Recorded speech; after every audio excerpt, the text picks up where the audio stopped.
Yeah. Something. That's right. Some Tylenol and some ibuprofen right away. A nice pack too. Yeah. But we can love ourselves on the best days and our worst days. But it's not vanity. Right. And yeah, like she said, I mean, the good, bad, and the ugly.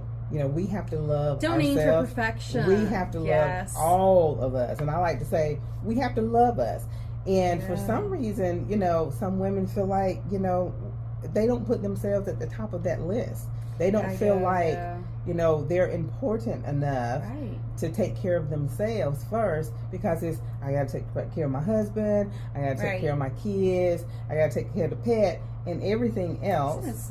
And, but no, you need to be number one on the top of that to-do list, because if you don't take care of you first, then guess what? You can't take care of anybody else either. Yeah.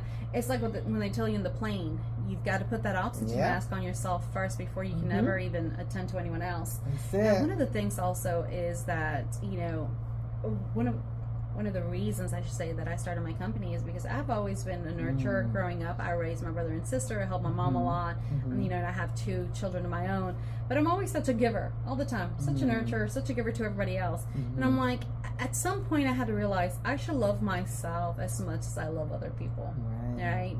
And now that I have my business, it's like, let me help you take care of yourself while you're taking care of everybody else. So those self-care routines are part of self-love. Exactly. Whether it's, for me, sometimes, you know, even as a young mom, it was my shower time, it was my nap time, or getting our nails done, or going out to lunch with a friend, you know, something that makes you feel just special. It could be reflecting with a journal. Exactly.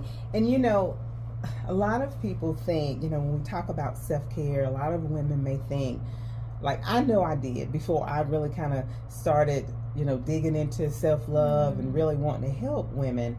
I thought that it was all about going to get a pedicure, manicure, or going to get a massage, which I love those things, and I get those as often as I can. But it's not. It's not only about that. That's just part of it. So what are some examples and ways that women can show self-love or practice self-love with themselves? Yeah. Well, one simple thing is just to hug yourself. Like, I don't do give yourself a big hug. Someone mentioned that. Was it you that mentioned that a couple of times? I think it was me. Because I thought, give yourself a big hug. You know, love I would probably yourself. cry if I thought about hugging my 6-year-old self. Yeah. You know, I'd be like, come here, baby. I'll take care of you. Come here, baby. You know. Ladies, or if you're watching this, just give yourself a big hug right and now. it might feel, it feels unnatural to me. Does. It feels unnatural to me because I'm not used to it. Oh yeah, it feels unnatural. I remember who said it to me. It wasn't you. The first time I heard someone tell me to give myself a hug, it was when I first opened my brick and mortar here. It was Carissa. Really? Yeah. Aww. She was like, have you thought about hugging yourself? And I was like, what? And she said, just hug yourself and soothe yourself. Tell yourself out loud that it's going to be okay. And I was like, again, it feels unnatural to me, but that's okay. I think that the more that I practice it, the more I understand that there are no safer hands to be in than mine and those that I trust. Exactly. You know? And I'm sure you say it feels unnatural to you. I'm sure there's many out there that feels the same way. Absolutely. Because it's not something that we do on it normally. We were not taught to do things like that. Absolutely. You know? And the other thing that we can do is look in the mirror. Now, when I was working years ago, working with a lot of like this group of women at another agency, that was one of the things that I had several of the women, they came up to me and they said things like, I don't own a mirror. I purposely avoid every mirror that I have in my house. It was something about them looking in that mirror that just made them feel afraid. You know, and it may have been trauma for some of them. I'm trying to think. You know, I do my makeup. I stare a lot in the mirror, but I do not speak to myself. I do not. I know it's going to sound strange, and women, maybe there's some of you out there who have struggled with things. You're probably going to understand what I'm saying or where I'm coming from, but I don't take the time to look at myself in the mirror and actually acknowledge that that's me. Does that make sense? It's like I'm there, I'm brushing my teeth, you know, brushing my eyebrows, making sure they're perfect as much as I can get them. And maybe perhaps it's a little bit of vanity, but it's not. It's so much more of just not being judged, because I think that my trauma is I don't want to be judged. You see what I mean? Because I'm okay with seeing somebody else without makeup. I'm okay with seeing myself without makeup. You know, I think that there's beauty in the natural, just bare the way we're supposed to be. But I'm always doing it just for appearances and self-respect. But I don't look at myself in the mirror and be like, huh, you know, I don't. So maybe we can practice that. Maybe we can start being okay with taking up space and existing. Because ultimately, we're only here for a limited amount of time in the world, right? And how sad would it be if I just never acknowledged the fact that I deserve to be a part of my existence? And the thing is, you were saying that is, who was it that told you that something was wrong with you? Right. I mean, you know, if you feel like you can't look in that mirror for whatever reason, and like we said earlier, it may be some trauma to that, and we're certainly not minimizing that, but I want to let you know that you are beautiful. Everything about you is everything about you. You are beautiful. Do you remember last week when we went to the women's conference and they say it, and I think I spoke to you about it, that it really made an impact. They said you are welcome here, like all the sides of you, they said all the parts of you, all the parts of you. And I'm thinking to myself, like, what do you mean, what parts? But really it was the unprepared, the put together, the ones you're not, you know, the insecurity, every part of you. And I think that at some point, I want to say that to people out there too, especially, you know, I'm a mother of a daughter, and I try to do things differently with her. I try to encourage self-love and worth and boundaries. I try to be better with her setting boundaries than I am. But I want to say it to everyone out there. You're worthy and you are loved, and everything about you deserves to be loved. And just like that made an impact on me the other day, where it says all the parts of you are welcome and safe and lovable. I want to say that to people too, because you're loved no matter what. You know, you should be able to be loved. You deserve love, and it starts with loving yourself. And a big part of that is you actually saying it yourself. It's not just, you know, we hear it, but we need to speak it ourselves. And I just told you guys that you are beautiful.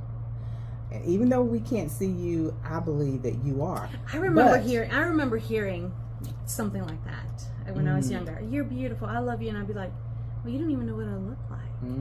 Right? But the reality is that it doesn't matter what we look like. The fact that we are beings in existence makes you an unbelievable a thing, a creature, or whatever, a living thing, person, a beautiful creation. You know what I mean? It's like, we are everything, you know, and just to think that we're made up of stardust and all sorts of everything in the cosmics, right? So because we have a story, because we have ideas, because we have dreams and ambitions, right? And because we are here in the now, you're supposed to be able to be loved and love yourself. Exactly. Embrace every part of you. Now, I could have, you know, when we were talking about looking in the mirror and all the makeup and all of that stuff, and I'll be honest with you, I was debating about whether or not I wanted to wear my hat on this podcast. Really. I mean, I did it, you know, last week when we kind of did a little intro. Right. But I was like, you know, I was feeling... You're like, this is going to stay recorded for like forever, right? I was in the hat mood today. Today is kind of like my down day. You know, my husband and I, we have a beautiful little dog, and this is his training day, service dog training. Love it. And so I get comfortable, and this is kind of my... Absolutely. You know, now you may not see it next week. You may see some other little beautiful curls in my head, but it's okay. I'm comfortable enough. Right. I love myself enough to be this person that if I feel like I want to wear a hat, you know, and show up like this, I'm going to show up like this because I still love me regardless of if I have this hat on or if I have my wig on. I'm just going to be honest. Yeah. You know, yeah. I'm sorry. I'm going to be that person. But I love it. I love it. And you know, this is a great thing because, like, I mean, my suit jacket is right there.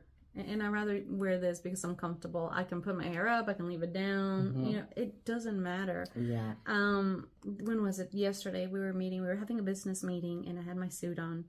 And then later on, I was reminding someone like, yeah, we've met before. And he was like, I do apologize. I didn't recognize you. Certainly the business suit is not going to matter, right? Yeah. But at the end of the day, here's my take and what I would like to tell women, especially young women and women of all ages, of course. But it doesn't matter if your hair is up or down, or what color it is, or if you cut it, if it's long, if it's short, if we're young or old, if we're thin or not, or it doesn't matter. We're here, right? And the matter that we show up is powerful enough. Seriously.